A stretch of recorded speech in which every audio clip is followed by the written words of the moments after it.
Okay guys, so when you install a sump pump, a lot of guys don't clean the area up. So follow my mouse, see my mouse right here? So that's what you're following right now.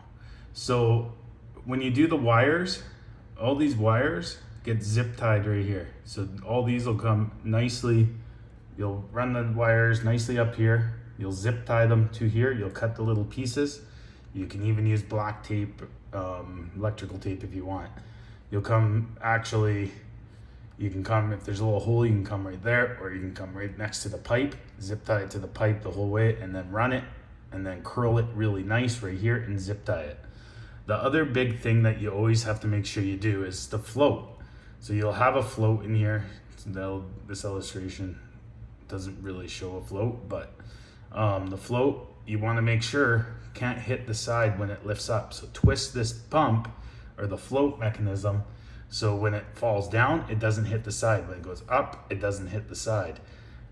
Huge, when tanks have like a groove right here, you got to make sure that the float does not even close to touch that, because that groove, it'll actually get stuck under it. The pump will get either stuck on because it won't fall back down, or it won't go up and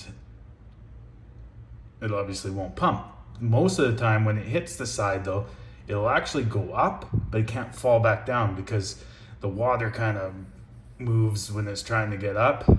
So it goes up higher, gets up to here. Maybe it won't, it'll get snagged on here for a second, but once the water level gets up to here, it'll fall, it'll go up.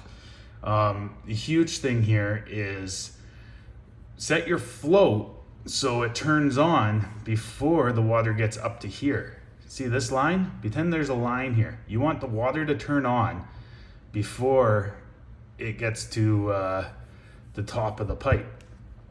The reasoning why, you don't want sewer to go into the pipe. If sewer goes into this pipe right here, what'll happen is it'll stink. So some guys will let the float go off when it goes right here.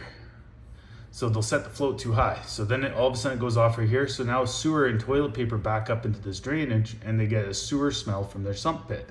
So what you gotta do is make sure it goes off right about here. So the sewer doesn't go into the pipe.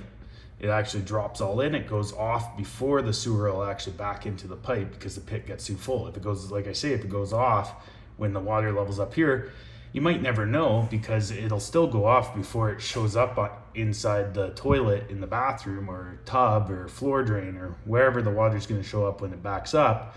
So what you got to make sure, again, is it goes off, the pump goes off. So what I mean by goes off, the pump turns on, pumps it all out to the sewer main or wherever it's going before it hits this level. Pretend there's a line, straight line right across here, whoop, right to the bottom of the pipe. And then when it goes off, the water should sit right here. See this level? That should be your water level once the pump turns off. Finish pumping the water out, the water level should be right about here. So what you got to do is you got to watch for your first pump. You got to watch the water, make sure it's pumping proper, and if it isn't, readjust your float. So your float needs to be adjusted like that. I hope that makes sense. If it doesn't, give me a shout, give me a call, and let's discuss it. Thank you.